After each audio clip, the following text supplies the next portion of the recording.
episode of the Mindsets Podcast. I'm your host, Angus, and today I'm joined by another incredible guest. We're now on episode 43, and firstly, I've got a massive thank you to make. I mentioned it in the last episode, but in the time from recording the last episode and posting it, we actually crossed the 1,000 following mark, and I put this out on social media, if you're not following, at Mindsets_podcast. But essentially, I think 1,000 followers is often overlooked as a number of people. But if there was 1,000 of you in the room recording this right now, I would probably have to do more takes than I had to do for this introduction.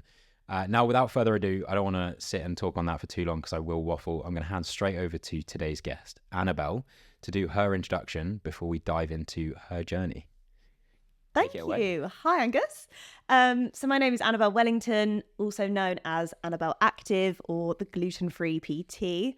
You guys might recognize me from a lot of celiac, gluten-free, foodie, fitness, running content. I am from Essex originally, and I used to live in London, recently been living in Australia, and now I'm back here. You're back. I'm back. Wow. Let's start this off. Now, for those that aren't aware, what we normally do to start an episode off is not let the guests get in their comfort zone. We throw them straight into something strange, which is show and tell. So show and tell, I remember it from when I was in school, but basically you bring something in, you tell everyone about it. It can be as rogue as you like it to be. And the beauty of this is you guys hearing about it, watching it on YouTube, you're seeing it for the first time, and so am I. I actually have no idea what the guest brings.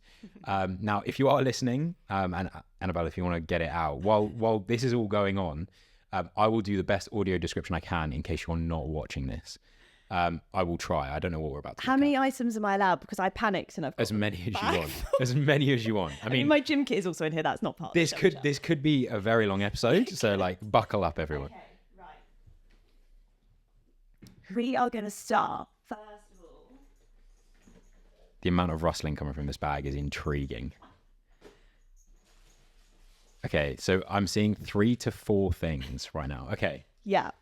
Okay, right. So first up, I would like to add that you did only let me know about this a few hours in advance. Excellent hosting. And as an overthinker, stressor, I panicked. I like to think of it as I saved you a serious amount of overthinking. That's a good way to look at it. Okay, so first thing was this notebook, which I actually found yesterday when I was looking for something else. And I thought it'd be a good thing to bring on because I was flicking through it and it's basically my notebook from before Annabel Active was ever a thing. Oh, wow. Okay. And it's basically my ideas of what I wanted to do with my life. And I just thought it was quite interesting to look through and also to maybe talk about if anyone else is thinking of having a career change or starting a business or doing something they feel terrified to do. And I thought it'd be fun to like, I love that. Yeah. I'm seeing like flavors and recipes. Yeah. So this made me laugh because on this page, I've written my USPs.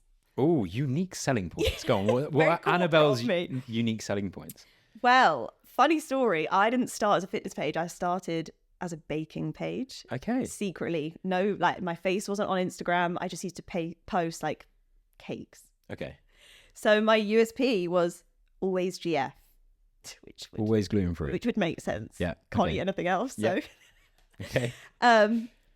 And then obviously at this point it was just about cake. So it was like what different flavors I'm going to have, like how often I'm going to post. Like these were all my great ideas. And then in this section, this is when I then started thinking I wanted to get more PT. So I've like written out like the skeletal system. Like it's basically me being like, I'm having a quarter life crisis. I need a career change. Let's make this happen. And I just think I've always thought of myself as someone who's not driven, who's not, when I was younger anyway, I didn't know what I wanted to do in my life. And then I like found this yesterday and I was like, actually, that was pretty cool that like this started just from me making notes one day. What I think is really interesting about that is having basically had my quarter life crisis myself earlier this year. It's really worrying to know the decisions I made without writing it all down on a piece of paper. Yeah. That looks like a much more sensible way of doing it. So if anyone's thinking about having a quarter life crisis, I would take the approach that Annabel has and maybe make some notes and a bit of a plan. Although you say this, there's also some like shopping lists in here as well. So I mean, I don't have a notebook. I mean, the notebook that I hold when I'm doing these episodes, I think 90% of it is actually planning episodes. Yeah. But I don't think I own a notebook that hasn't got crossover of like random stuff. Yeah. Yeah. And then like here it's like recipes that I was like making. Like we've got some chicken goujons. We've got a Thai curry. Like, this was before I knew that I wanted to do what I wanted to do. And I was like, right, what do I enjoy? What am I passionate about? Cooking, gluten-free recipes, understanding the human body. And yeah, I just thought that was quite amazing. No, I really like that. Yeah. I really like that. And then that leads me on to the next thing, because then wedged in the back of the notebook, and I promise this was here, I haven't like placed this here for dramatic effect, was a picture from my cross-country squad at school. Wow. Do you want to have a look? Should we Sure. see if you can spot me? Okay, so we've got St Mary's School Cross Country Squad 2007. I'm not, for GDPR reasons, going to mention anyone else that's in No. this photo. Oh, you're very unmistakable. Are you the blondest in the photo? The blondest and the smallest. Yeah. Yeah.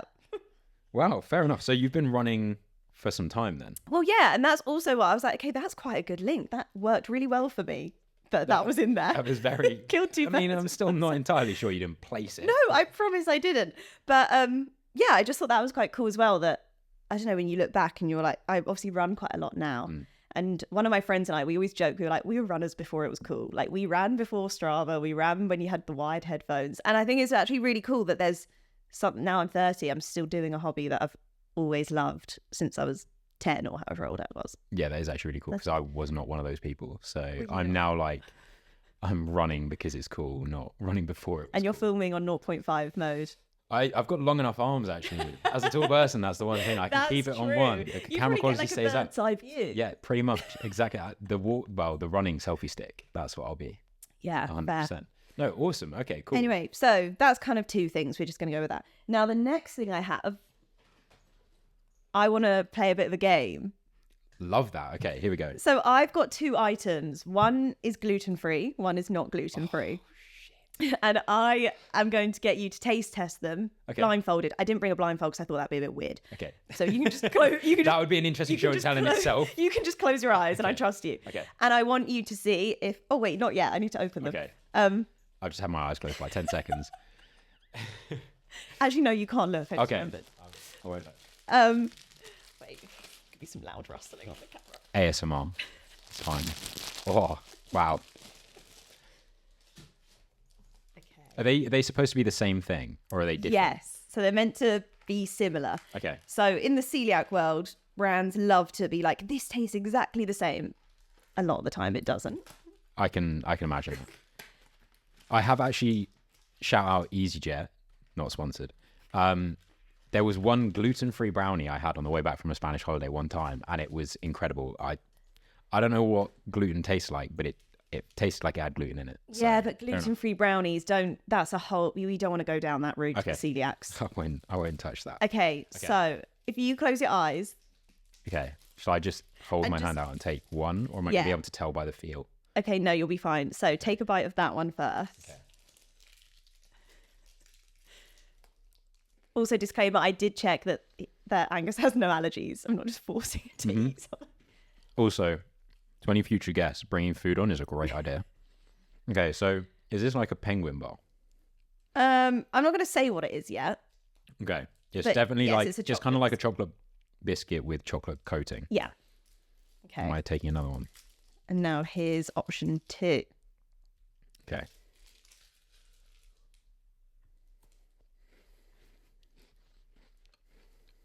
Okay, this is actually way more difficult than I thought it would be. Okay. So, all I'm going to say, am I allowed to look at them? No, not yet. Okay, because there's one thing between these two bars that is different, that's nothing to do with flavour, is I can feel between my fingers that one of them is way more uniform than the other. Okay, I'm going to do a little mini taste here. Wait, you're now making me question which one was which. I can't. No, Oh, yeah. you're lying. You know. Okay. So the first one is a good snack. I would reach for this. I think it's good. It's nice chocolatey outside. It's got thick chocolate on the outside. The biscuit the inside is like, I don't know if it's supposed to be a bourbon, but it kind of gives me bourbon vibes. The second one has a much more premium glossy exterior in my fingers. The chocolate is far more uniform, but the flavour actually isn't as good. I'm going to say that the second one is the real penguin, if it's a penguin. And the other one is, I have no idea, but I actually think I prefer the other one. Well, you've just ruined all the fun and guessed right. Oh, hello. Well, wait. So the one that I'm saying I preferred, is that the gluten-free Well, one? yeah, you prefer the gluten-free one, but you did guess correctly. The uniform smooth chocolate one. I'm not going to lie, though. Now that I can see, and it's a lot brighter in this room now, I've had my eyes closed for 10 minutes. The gluten-free one actually looks better. As much as the other one is far more uniform, the other one does kind of look like it was baked at home. What made you, though, actually think that the one in your left hand was the gluten-containing one? Was it the texture? Honestly, the main thing that I could tell was just how uniform the chocolate was. Genuinely, that was really hard to switch off in my brain. Okay. But other than that, I prefer the one in my right hand because it's way more like having a chocolate digestive. Yeah. And chocolate digestives are an all-time biscuit. Yeah. That can only be understood by people in England. Yeah. Amazing. Well, I guess I wanted to do this because I think a lot of people think gluten-free food is like disgusting or really, really different. And whilst if I originally was like, I'm going to bring in some gluten-free bread, and I was like, that's just dumb because you will know straight away that gluten-free bread is different to normal bread. But there are a lot of things that are good. Like even if you can tell it's a bit different, it still tastes good, right? Oh, 100%. Like genuinely tastes better. Like actually tastes better. I don't know. I assume, well, where's the gluten been removed from? Is it the biscuit? Just the biscuit? Yeah. So there's nothing too different about chocolate. It might be in the chocolate as well. Okay. But yeah, mainly the biscuit. Interestingly as well, the real one is melting much quicker in my fingers. Really? Well, you know what? They put in gluten-free food. If you read the back and like look at the ingredients, there's a whole lot more ingredients in gluten-free food because they obviously have to try harder to make it taste good and stay together and like all of this stuff. So there's probably something in there that stops it from melting. Okay, that also makes sense. Also, I had to go down the normal biscuit aisle to buy those other biscuits. Oh, really? Overwhelming. You guys have so much choice. We do. You have a whole aisle of biscuits. You don't know how lucky you are. Well, you say that. I think people feel free to leave in the comments what your thoughts are, but I think top biscuits for me, like I said, chocolate digestive, can't lose. Hobnobs, great. Yeah. And I'm quite simple. Custard cream, honestly, is not bad. So I spoke to my friend Becky today and she was like, get the custard creams because she's tried the gluten-free and normal ones. And she was like, they're the best comparison. They didn't have them. So I'm annoyed now that you said custard cream. I'll try them off my own bat and I'll do a review and I'll send you a message about it. Now, it's worth me saying while I'm going to continue eating these biscuits, I'm not just going to put them down. I hate food waste. Annabel isn't just gluten-free because it's trendy or cool. No. You found out quite early on into, I guess, your young life actually, that you couldn't have gluten. You are celiac. Yes. Do you want to give us a bit of a rundown as to how you discovered? Because you were active beforehand, but I know that it's obviously had a lot of impacts on your life that we can discuss. Yeah, totally. So I actually found out by accident that I was celiac.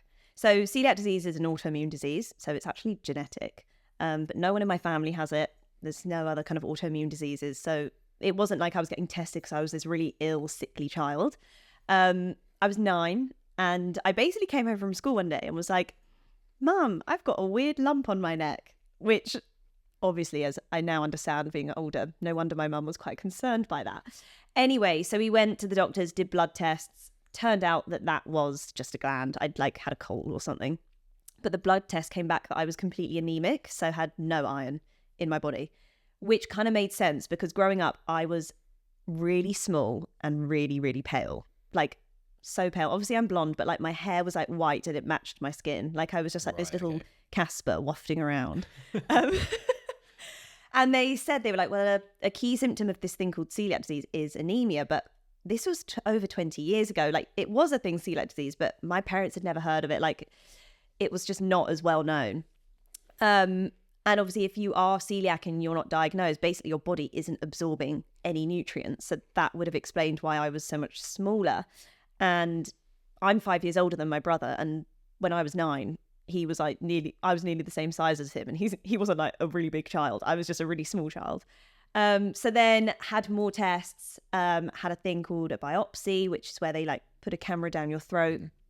You have to eat gluten before that test so that it comes up. Obviously, it's like a positive test. And yeah, they told me I had celiac disease. And I actually remember sitting in this like weird doctor's room, and this doctor basically listing off things I couldn't eat, like being 9 years old, and he was like, you can't eat bread or pasta or pizza.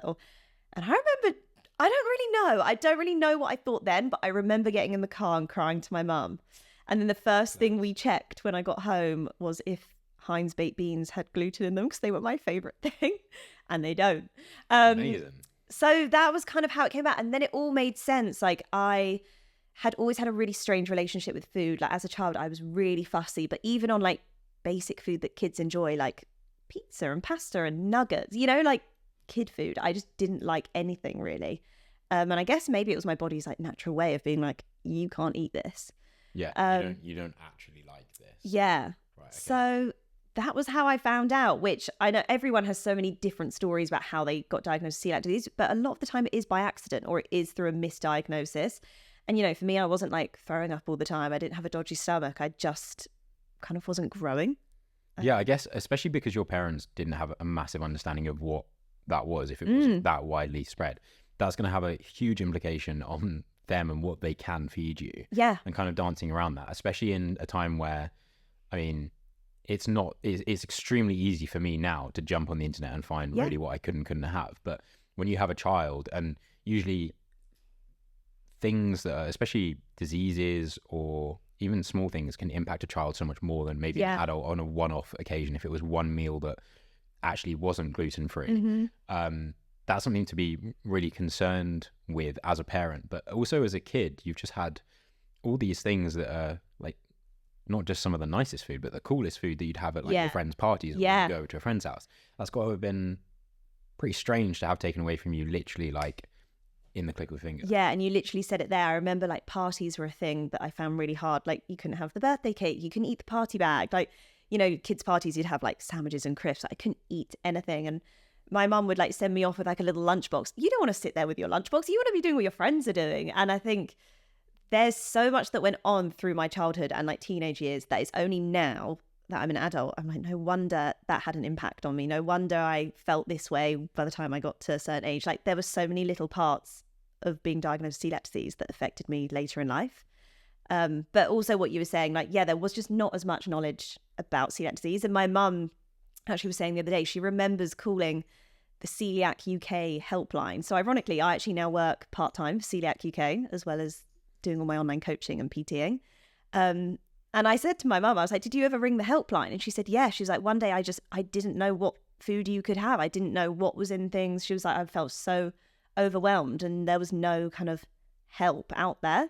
You got a diagnosis and you were kind of just sent on your way. So yeah, I mean, it has come really far since then. It definitely has. But then at the same time, I can still appreciate if I was a kid at this age, you're a kid, you don't really have an understanding. While you've got access to the internet, like, you're probably not going to, I don't know. I feel as adults, we find it quite nice to go down a rabbit hole of diagnosing ourselves with this and that, and knowing more and wanting to know more. But as a kid, you probably don't really want to do that. You probably want to know about it and leave it to your parents to look after it. Yeah. But did you find that you were the only person that you knew actually with celiac disease? Yeah. So you were all alone, essentially. I didn't know a single celiac until I spoke about it on Annabel Active on my Instagram page a few years ago. Okay, so you literally went from, because if we talk about young ladies as well, when you're between 9 and sort of, I guess, like 15, girls grow massively. Guys grow a little bit later, but like most of the changes that happen in that period of time. Yeah. And if you're kind of almost isolated from a lot of things mentally, not like necessarily physically, but mentally, that's got to have been really tough going through like not just like the back end of primary school, but going into secondary school where you've got to sit in the canteen and like not eat anything else. Like, what's that like? I have a story time for you. Okay. So literally you hit the nail on the head. So when I was first diagnosed, I was still at primary school. Like, my parents we took packed lunches and it was kind of fine and the school were really great. And then I went on to secondary school and it was kind of set out like old school where there were tables of 10, you queued up and went into lunch. The dinner lady would bring like a tray of 10 portions of food and serve everyone. And that was kind of how it was.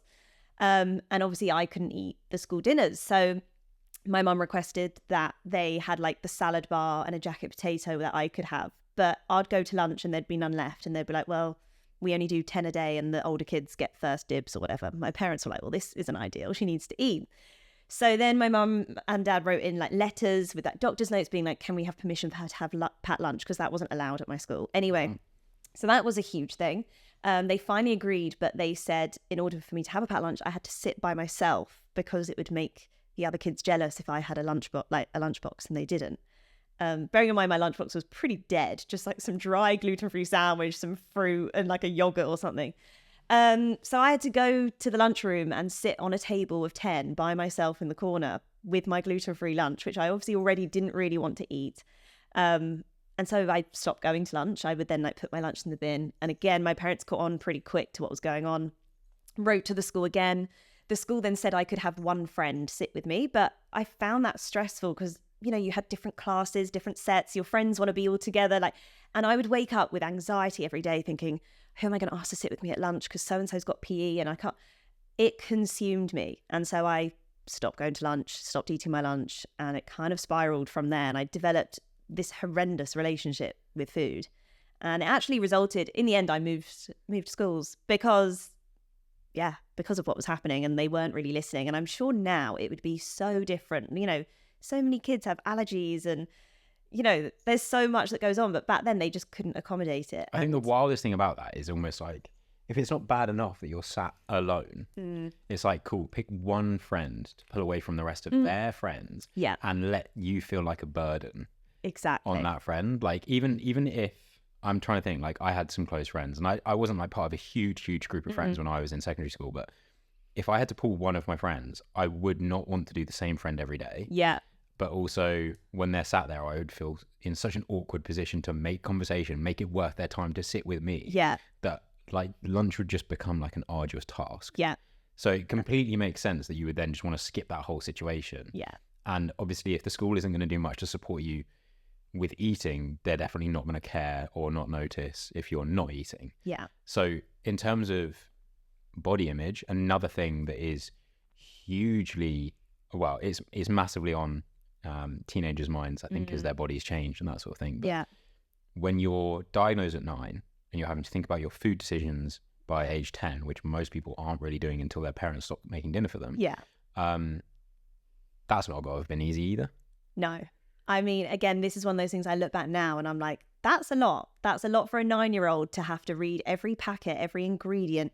Obviously on the back where the ingredients are, there's calories. I was consumed by what I was eating. But I mean, I had to be. I wasn't allowed to eat gluten. So I had to read all these things. And yeah, it completely consumed me. And obviously, once I was diagnosed with celiac disease, I was meant to be gaining weight, which is the right thing. Your body's absorbing nutrients. But I then, like you said, being at secondary school, teenagers, everyone's talking about, it's in the news, it's in magazines, like no one wants to gain weight or you want to look a certain way. And I was so consumed by not wanting to gain weight because I thought that was the right thing. And I remember going to like regular checkups for my celiac disease and they would weigh me every week. And the whole thing just consumed me. And I then kind of saw it as a challenge that I didn't want to gain weight.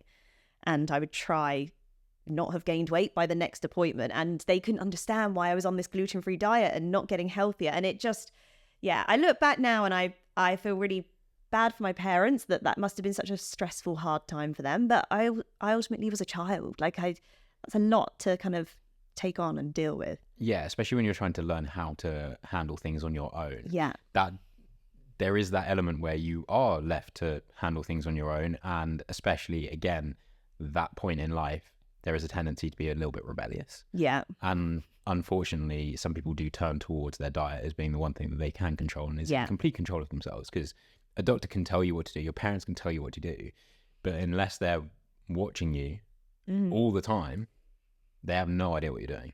Yeah. And that's one of the scary things, I think, as a parent, obviously. Yeah. And something that I said to you before this episode, but something we experienced in my family as well. Like, there has been eating disorder history in our family.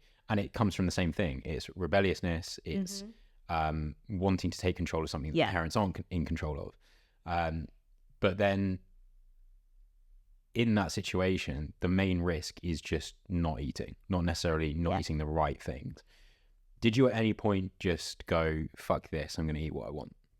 Yeah. So fast forward a few more years. And as I said, I moved schools. I went to a new school where it was quite a sporty school. There were boys there. I'd not been to school with boys before. And I kind of was like, hang on a minute. I don't want to be this little skinny weirdo that doesn't eat anything. Like, I want to fit in with everyone. So then I almost went the other way, where I didn't tell a single person I had celiac disease, and I just ate whatever. And I would eat the pizza and I would eat the bread. And don't get me wrong, I wasn't eating loads still, but I didn't care that I was eating gluten, and I was away from my parents. I was kind of hitting that age where you want to start like dating boys, and I didn't want to go on a date and be like, oh, I can't eat that. And I remember so many kind of arguments with my mum where she would find out I'd eaten gluten, and she would be like, you know the consequences of celiac disease, and if you eat it. And that was hard for them, because then it was out of their control, because I was away and out doing my own thing. And I think, yeah, for years there was this just constant battle. When I look back now, I think I have had body image issues since I was 9. And now that I'm a personal trainer, now that it's a whole career, I would say I've only kind of come out of that in the last couple of years. And I don't vocalize it too much on my page. I don't want to be too much about body image, because I'm aware, with the job I do and how I influence others, I would never want them to compare to what they think I look like or what I do. But I think it's kind of been ingrained in me for so long about what I'm eating, how I can control it, what people think of me. So when you went through school then, and kind of dealing with all of that and going a little bit more the other way, you went through and decided not to go down the university route. Yeah. And this is an interesting point that I wanted to talk to you about, because you moved to London. Yeah. And you kind of hit being a young Londoner hard. Yeah. Is I guess what you described it as on a voice note to me. Yeah. Do you want to kind of explain that before I weigh in with my comparison? Yeah. So I think at school I didn't really know. All my friends obviously were applying for uni. I didn't know what I wanted to do. And I went and did like a PA business course for a year. So I lived in Oxford for a year and did this course. It was kind of like uni for a year. But then after that, I was ready to get a job and go to London. And yeah, I moved. I think I was 18, 19. So that's pretty young. Suddenly was straight into like the corporate world, having a salary that I'd had jobs before, but they were like waitressing jobs. I was suddenly earning this money. Rent obviously was a lot cheaper back then. And I just had the best time. I would go out with colleagues. I was drinking more. Again, I never told anyone I was celiac. I don't remember like going out my way to eat gluten, but I definitely didn't try hard to let people know. I'm not like now. Literally someone meets me, I'm like, hi, I'm Annabel, I'm a celiac. Back then I would like keep it very much to myself. And I think, yeah, I just fully got sucked into the London life, which when you're 18 is quite a young age to get sucked into it. It is, definitely. And like the impact that will have, both mentally, physically, financially, is huge. But then when we spoke about this briefly beforehand, it's almost like you look at that as a bit of a bad time where you kind of, I don't want to say lost control, but kind of weren't as in control as you had been. Yeah. But then that might seem from your side as like a really bad patch. But then I know from personal experience, but also from most of the people that I know that go to university, literally you start your first day at university and you're like, cool, these are the years of my life where like there's still not really any responsibility, but I'm not under parental influence. Like I can do what I want. I'm going to make these mistakes. I need to try things. I need to get these things out of my system. Yeah. And that actually is really bad. Like we shouldn't do that as humans. But in a way, I guess if it means that people feel like they're getting out of their system and they don't want to do that for the rest of their life, then maybe it's okay. It's just weird because from my perspective, that's almost normal in a university sense because everyone's doing it. But if you have come from home and you've moved straight into that and you're in a corporate world where not everyone's actually doing that because everyone's obviously different ages, different levels in their career, you probably did feel like this wasn't that normal. Yeah. Like coming out of the back end of it especially. But what I don't understand is what is it like being 18 in a corporate world, going out and doing that with people that are all ages? Yeah.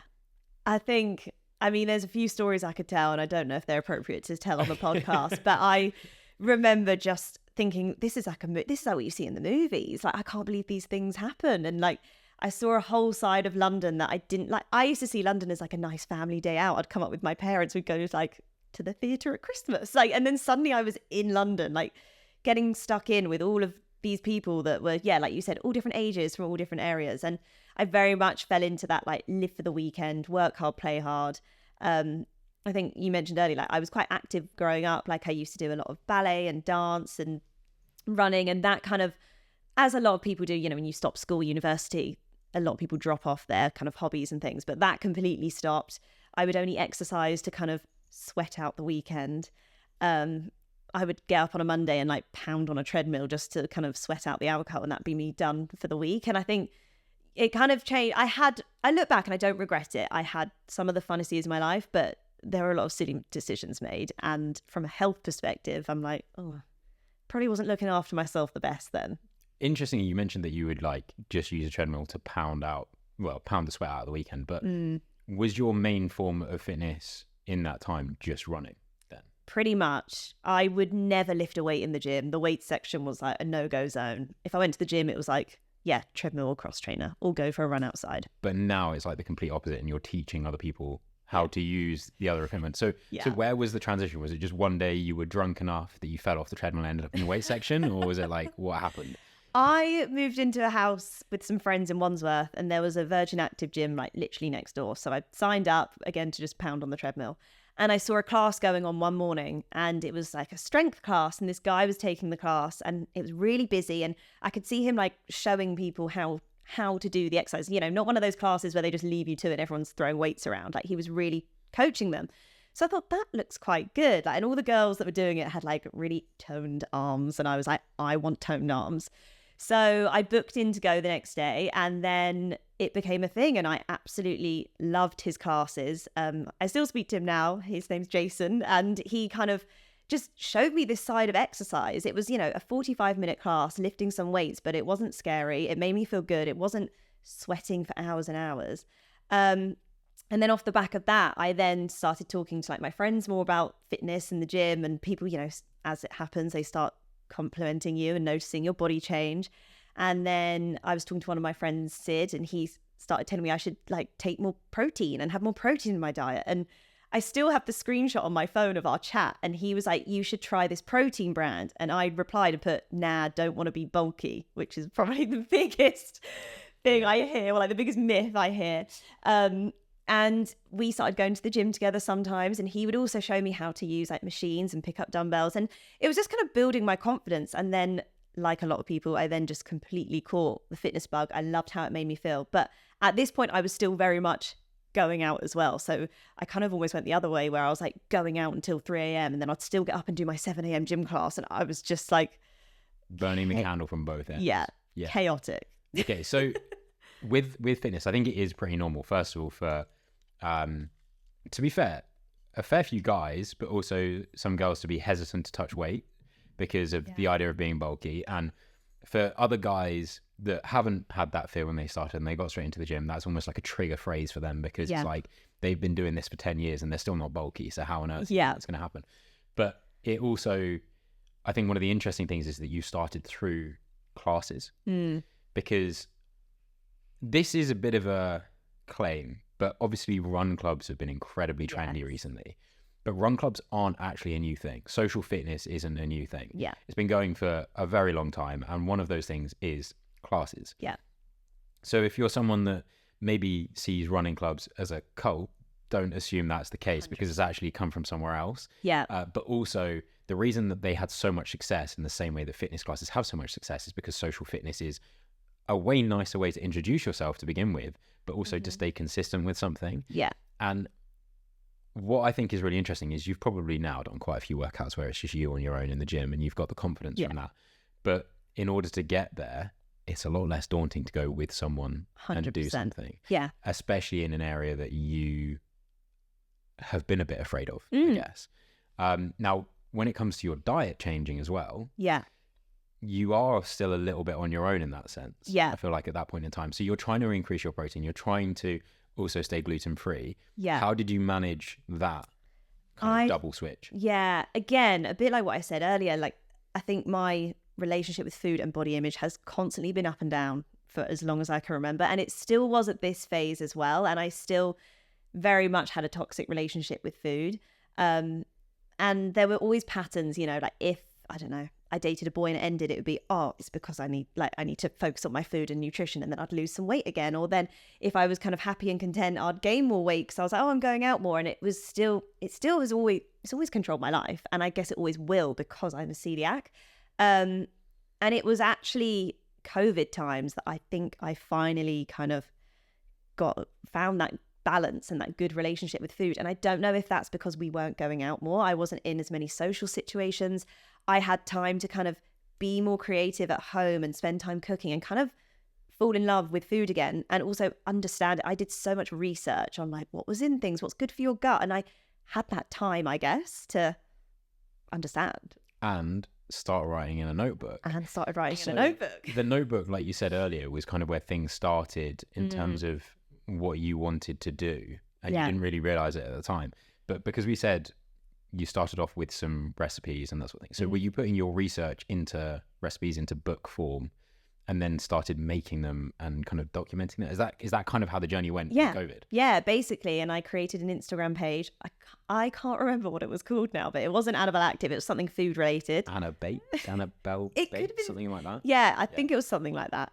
And then, I would just post pictures of like my cakes or like my curry I'd made. And then still they never mentioned it was gluten-free. And then it was in one post, I think I said I use gluten-free flour, and I suddenly got this influx of followers and this kind of engagement. And I was like, oh, maybe I should talk about this more. And it was something I'd never spoken about. Like I said earlier, I didn't know any celiacs. I wouldn't tell colleagues I was gluten-free. It wasn't a part of me. I kind of disassociated myself with having this disease.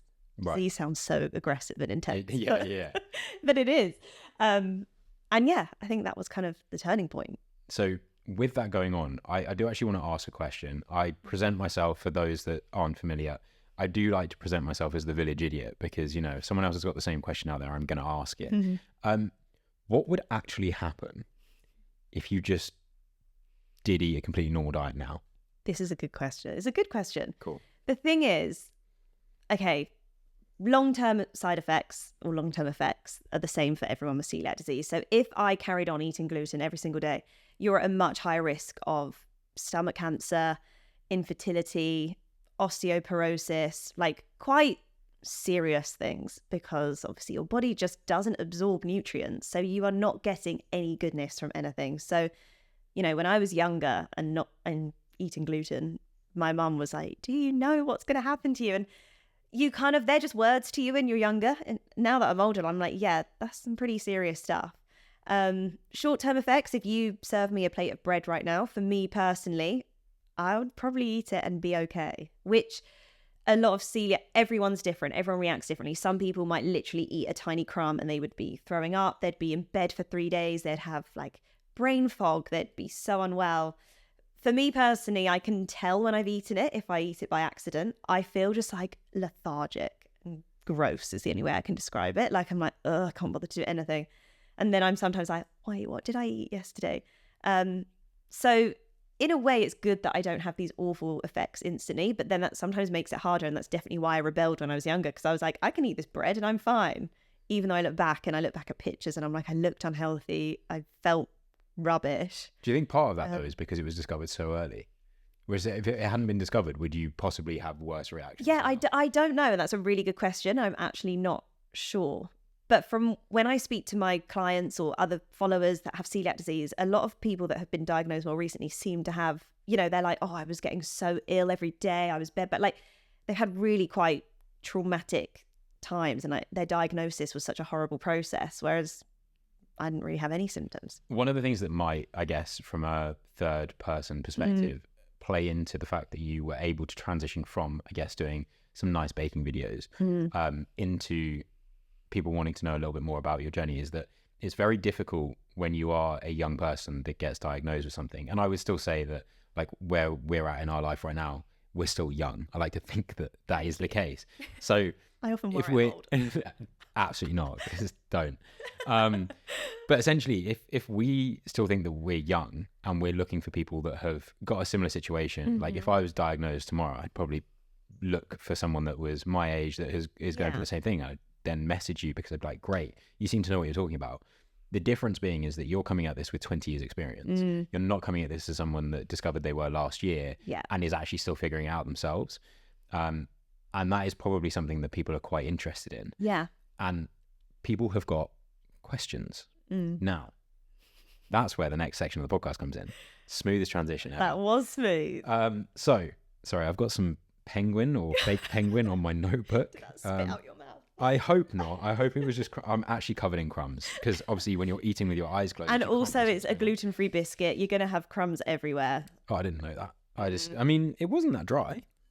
It was okay. No. But anyway, I've removed the chocolate so I can now read the questions. So for those of you that don't understand what's about to happen, essentially on the Mindsets podcast, I like to reach out in advance of a guest joining us on the show. So I like to open the door for your questions, which means that if you're coming from their page or you're actually just interested and want to ask a direct question, you can do. You don't have to rely on me to ask the question that is burning away inside you.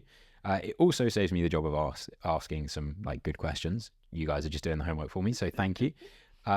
Now, I'm actually going to reorder these slightly because of the smooth transition that I made. Okay. So I've got a question here from Millie. Millie wants to know what is the top 2 worst things about being celiac and what are the top 2 best things about being celiac? Ooh, they're good questions. And you know what? I actually kind of touched on this on a TikTok the other day. Okay, worst things. I guess what we've been talking about. The first one is just how it does affect your body image, your relationship with food. I think when you're diagnosed, you know, you're told what you can and can't eat, and that's kind of that. There's not much talk around how it can affect you mentally. And I think it's taken me to be 30 years old to actually realize maybe that's why I am the way I am. Maybe that's why I deal with things like this. Maybe that's why I struggle when it comes to X, Y, Z. So that's probably the hardest thing, like the mental impact it can have on you. But I guess that goes for any diagnosis with any illness or disease. You know, it's hard to get your head around and it's a lifestyle change. So that's probably the first thing. Okay. The second worst thing, the dry bread, the dry food. I just want to eat a crusty French baguette. That's all I want. Or an almond croissant. They're the only 2 things I'm like, that would be really nice. And gluten-free food has come really, really far. And, you know, you go to restaurants and they have gluten-free menus. And I was going to say, from when I was younger, working in like pubs and stuff like that, where there was nothing. Yeah. Like, it is nice to be able to go somewhere and see that someone like yourself will have options. Yeah. So, yeah, I mean, I it's can't. Still not the same, though. But it's still not the same. And I know it's not the same. And some things are really great. And obviously, you make the most of a bad situation. But yeah, I would love a nice crusty French baguette. Oh, and can I say one more? Yeah, go for it. I'll allow it. It's fine. Please. I don't know if Millie will allow it, but I guess just having that freedom of not having to pre-plan. So like if someone asks me to go for dinner or I'm meeting a friend for lunch, you have to be organized. Or if you're going on holiday to a country, you have to do your research. You have to check. It's just... That's a really good point. I didn't even think Yeah. So not just that it's gluten-free, that it's celiac friendly. Like there is a difference because obviously being celiac, you know, you can't have cross-contamination. You can't have that gluten-free bread put in the same toaster as the normal bread, for example. And I guess I am used to it now, but from messages I get from followers and clients, that's the thing they struggle with the most, not having the freedom to just walk into a cafe and order anything, or a friend asks them for dinner and to just be able to turn up. You have to like check everything. That's a good point as well. For anyone that, I don't know, if anyone works a front of house job in a restaurant, like if someone asking for gluten-free, it might be worth asking that because I've worked in enough places, and I'm not going to pretend like I'm an angel here, where I'd be like, okay, why would I need to use a different toaster? Yeah. But like for some people, that might actually be really important. So, old Angus, like make sure you're checking why people want gluten-free. Thank you. Okay, so what are the 2 best things? Best things, and this is what I spoke about on my TikTok. I'm going to go in and say that sometimes being different is actually a really good thing and you're made to feel quite special. That sounds really self-indulgent. But like an example of this is like, I don't know, for example, you're going on a date and it's with someone new and they are like, oh, by the way, we're going here for dinner. I've already called and checked and they have a celiac menu. Like to me, I'm like, that is so like, you're my husband. Awful. I'm going to marry you. Okay. Wow. For anyone listening, you've now got, there it is. That's it. And just like, yeah, people being thoughtful, or you go to someone's house and they're like, I saw this new gluten-free biscuit and I thought you could try it. And they've bought you special food, even if you know those biscuits are disgusting. Like, that's really kind. Or, you know, I've had it recently where I've gone to a few like fitness events or influencer events. I'm not an influencer. Yeah, I was going to say, for those that are listening, there was massive quotation fingers going on there. And like I turn up and they obviously see my platform and they've got like a whole array of gluten-free food for me. And yeah, I think you appreciate the small gestures so much. So that's one thing. Okay. That is quite a nice thing, I must say. Yeah. And the second thing,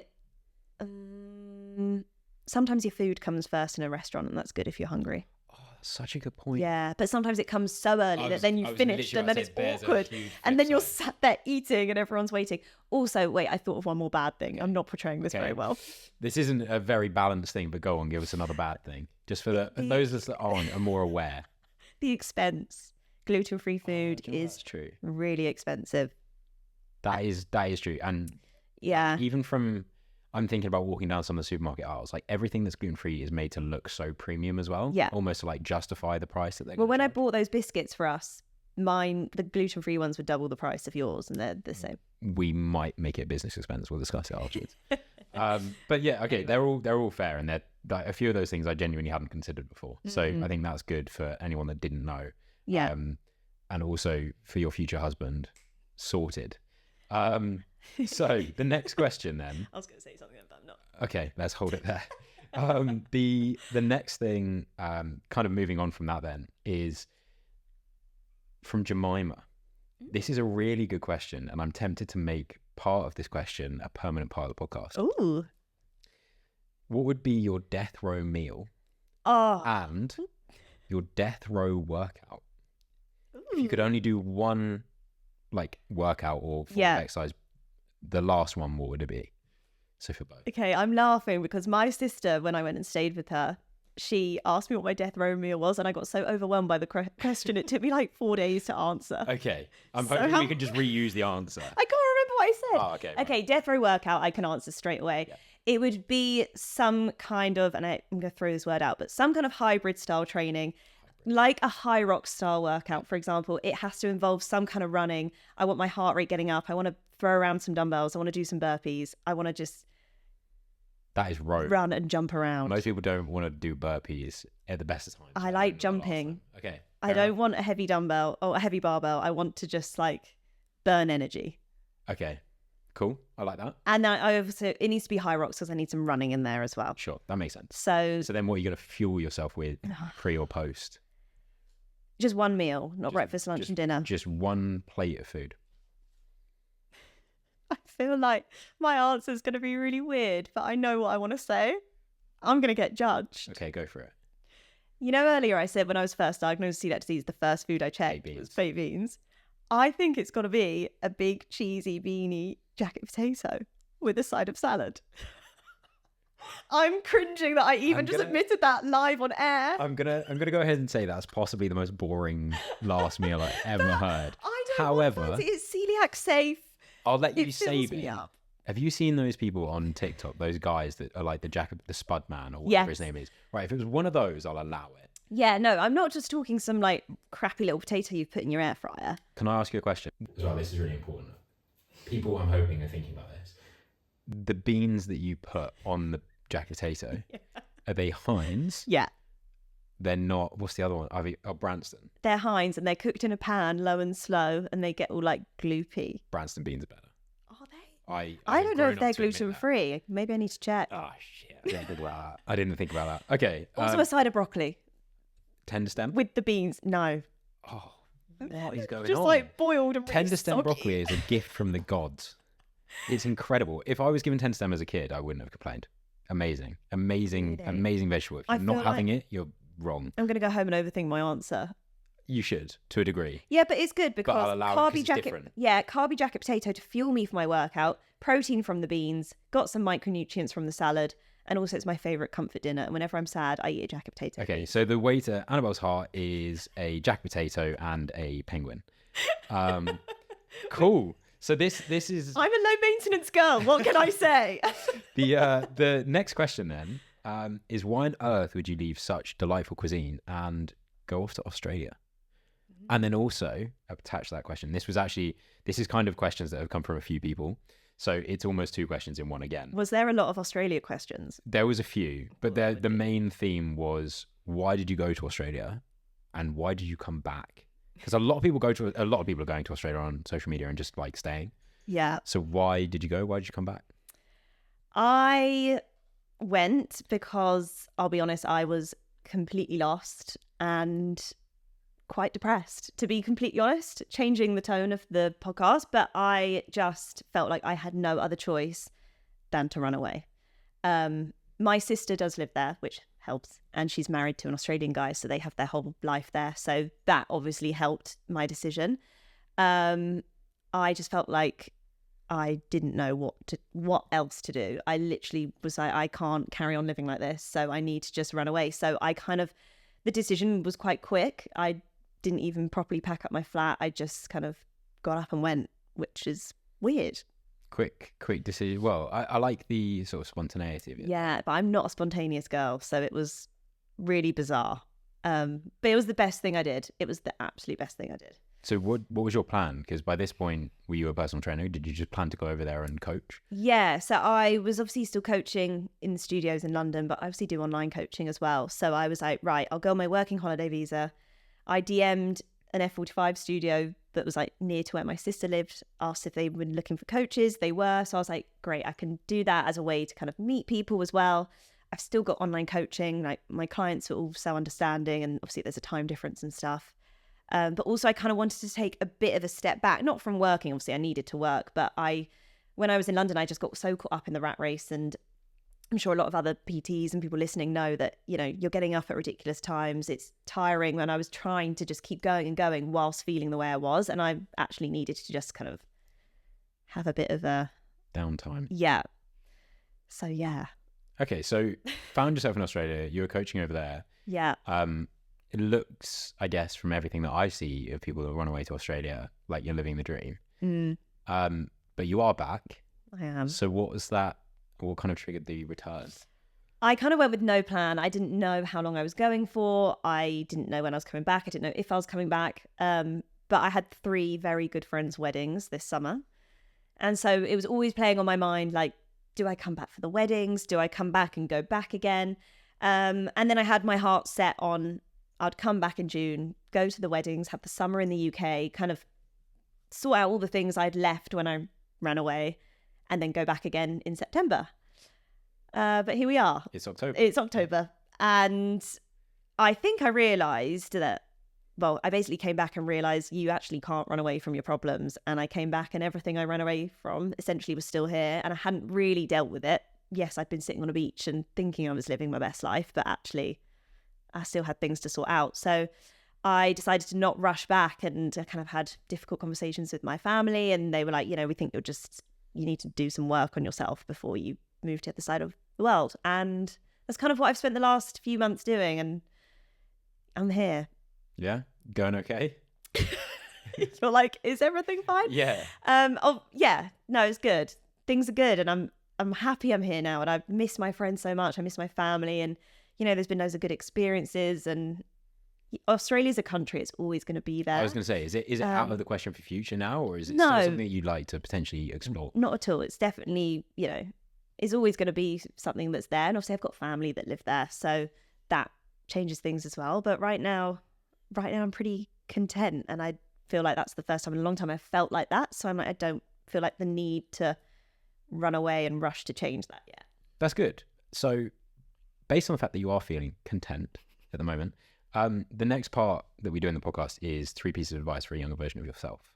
So again, for those that are unfamiliar, this is where I basically kick myself off my own podcast, and I get replaced by a younger version of the guest's self. Now, it could be 3 different versions. It could be you at 3 different ages. It could be just one of you, and you want to give that person 3 pieces of advice. What would 3 quick pieces of advice be for a younger version of yourself? Okay. Number 1 would be, don't panic about the future, and don't set a timeline for yourself. I think I have spent the last few years in particular being so miserable, thinking I'm not married by the age I thought I was. I don't own a house. I don't have this certain salary. I don't do this. I don't do that. And But there's no rule on what age you should be to do those things. But I hit 30 this summer, and I just like, it sent me over the edge. I was like, I haven't achieved all these things I thought I was going to achieve by 30. But actually, you've lived so much life, you've achieved so many things. There's not a rule of what you should have achieved, and it's just an age. So I think that'd be my biggest thing. Don't worry about not following a timeline. Like, cool. Plans don't always go to plan. I back that. I think that's a good one. Second thing would definitely be, you are so much more than how you look or what size you are or what clothes you wear. Like, there is so much more to you as a person. If it was your funeral, people aren't going to say, oh yeah, she was lovely, she was a size 6. That is not something that comes out of people's mouths. They might be like, she was so kind when she did XYZ, she helped so many people with this, she did that. And I think I spent far too many years thinking and seeking validation of people from like how I looked. I think that's a really interesting, what you said there about like, oh, she was lovely, she was a size 6. Like, that's actually a really funny statement, because it's so obvious that that's not what's going to be said. But people do live and swear by the way they look. And at the end of the day, we all end up dead. Yeah. Morbidly, but like, that is what happens. And that's not the thing that gets spoken about afterwards. Yeah. Okay, cool. So that's the second one. And the third one? Third one, I feel like this is kind of deep, but if my friends are listening, they know I love a deep chat. I think it's like, and I hate being like, live life to the fullest, but it's actually true. Like I kind of touched on my first point. You can't plan your life, and so many things happen that are out of our control. Like, you can only control the controllables. So if I can just be healthy, happy, have a job I enjoy and am good at, eat food that is going to make me feel good and not leave me with osteoporosis or whatever. If I can do all these things that I can control, I think that's a good way to live your life, rather than worrying about things that haven't happened yet. I've wasted far too many years worrying about stuff that hasn't happened. Yeah, I think that's good advice, especially from the standpoint of, you can only control what you can control. So you might be doing every single thing right today and yesterday and all the days beforehand to get to where you want to go. And unfortunately, in the reality of life, it might not happen. And you might turn around and be like, do you know what? As much as I was doing the right thing for that thing, it wasn't really what I wanted to do. Yeah. And that, for me, ended up being the scariest thing. Yeah. It's just like, I was doing all of the right things in my career to put me in a really good position. And I realized that I was actually not doing it for any sensible reason other than that's what supposedly makes sense. Yeah. But like, to me, that meant that I wasn't enjoying everything I was doing all the time. And like, let's be real, you can't enjoy everything that you do all the time. But I was sacrificing pretty much what my life was going to end up being. Yeah. Because to some people, it made a lot more sense. Totally. And I think that's how I felt before I went to Australia. All last year, I was doing the right things. I was exercising. I was eating good. I was working hard. I was, I had lovely friends and family. And I was like, why am I not still happy? I should be happy. This is what I should be doing. And it was only me putting that pressure on myself. And I couldn't break out that cycle. Yeah. I think one of the things that's nice about doing this podcast for me is I obviously get to meet people like yourself, which is inspiring and makes me feel like I am doing the right thing. But I'm hoping that for people that are listening to this, they're also getting a dose of that inspiration to maybe consider what they're up to and if it's right for them. And I don't want people to go to their boss and be like, oh, I'm quitting because Angus on the Mindset said that like that was a good idea. Again, at least write it in a planner, what your plans are to do. Don't do what I didn't, and kind of I didn't freak out, but definitely think about what you're doing and if it's actually giving back to you as much as you're giving to it. Because I think is a huge thing. Amazing. There is one more section of the podcast to go. Okay. However, I actually have another question for you beforehand, because you did make the jump and you decided to become a personal trainer. And I guess from an outside perspective, again, it would make sense that you want to be personal training people that have gone through or are going through a similar situation to you. But from your side, what made you want to go down the coaching route and working with other people in the fitness industry specifically? Yeah, that's a really good question. I think, especially when I started social media, I realized how much rubbish was out there, how many trends there are. And actually, as someone who, I have celiac disease, and whilst it actually doesn't rule my life, despite us talking about it for the last hour, I realized that, there is not a one size fits all, but, a lot of coaching plans, a lot of gyms, a lot of PTs, whatever, they do just say, oh, lift weights, eat your protein, and that's kind of it. And actually, I realized how much I'm quite an empathetic person. And I was like, actually, I think I could give some good advice to people. Like, I've literally been through the highs and the lows of nutrition, body image, exercise, and I was like, I think I have a voice and I actually want to help people. Plus, I love, as you probably realize, I love chatting to people. I love meeting new people. I love hearing their kind of stories and why they want to become a better version of themselves. So that was kind of my why, I guess. I felt like I'd learned so much and I wanted to kind of give that information to other people. In terms of, as well, the kind of coaching that you do, obviously you work with F45, which is kind of a cross-functional training, general fitness. Yeah. But for yourself, you've obviously mentioned that you're running. I know actually from your Instagram story today, you may potentially have contracted runner's knee. Yeah. But what are you training for going forwards? What, as in like... Yeah, what have you got coming up? Oh, that's just like a normal question. Yeah, it's a normal question. No, absolutely not. Well, I'm meant to be doing the Battersea Half this coming next Sunday, but we'll see how the knee goes. I signed up to Rome Marathon in March. Wow. Okay. Did that the other day on a random Tuesday. I was having a cry at my desk and I was like, I know, a marathon. Great. So we've got that. There's talk of a High Rocks, maybe early next year, but TBC. And that's kind of it. So go for a little bit of everything. Little bit of everything. Awesome. So not only are you getting the celiac knowledge, but you'd be getting a bit of everything when it comes to training. Yeah. Great. Now, the last question is a previous guest question. Yeah. And the last guest we had was Harry McInnes. I know Harry, so now I'm nervous what he's asked me. Well, the interesting thing is that most of these questions are really deep. And I say that, and I don't think it's a bad thing because I think some of the responses we get are fantastic. Yeah.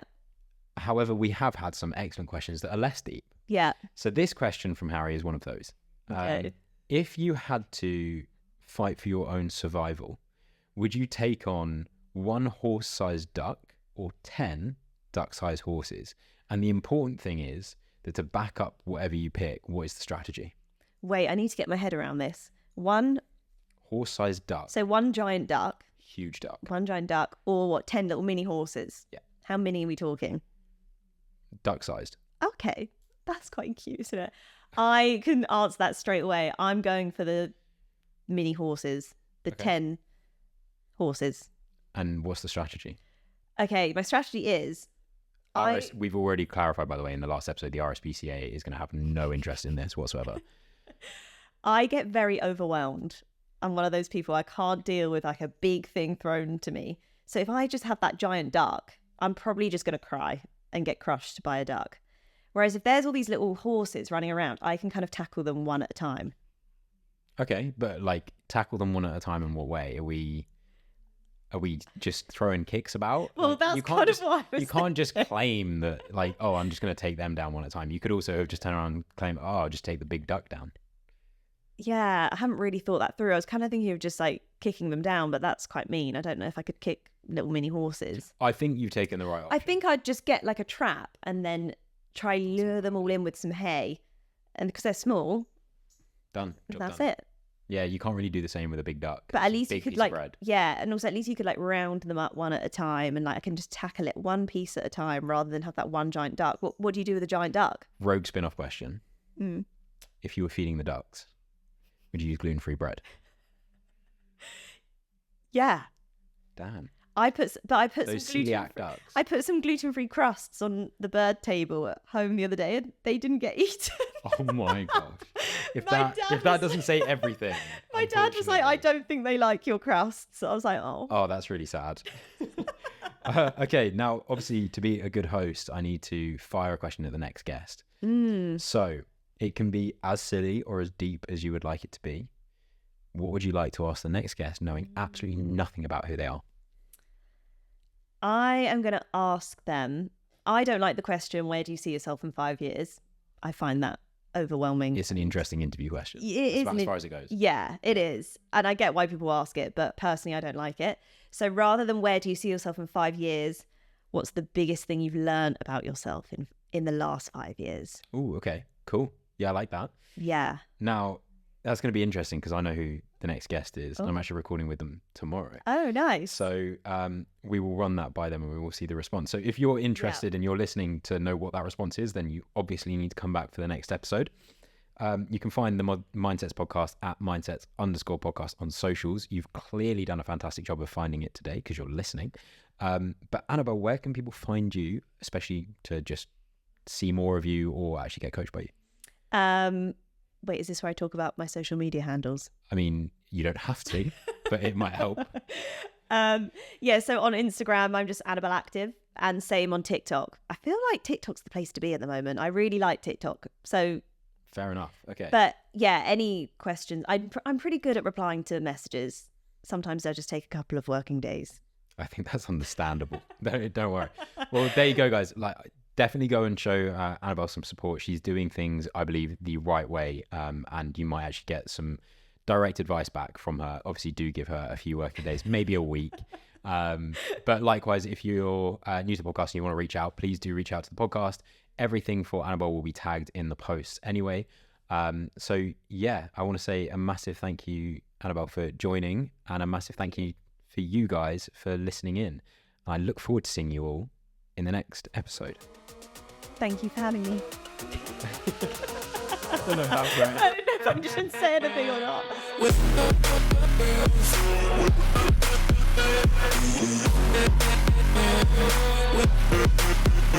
not.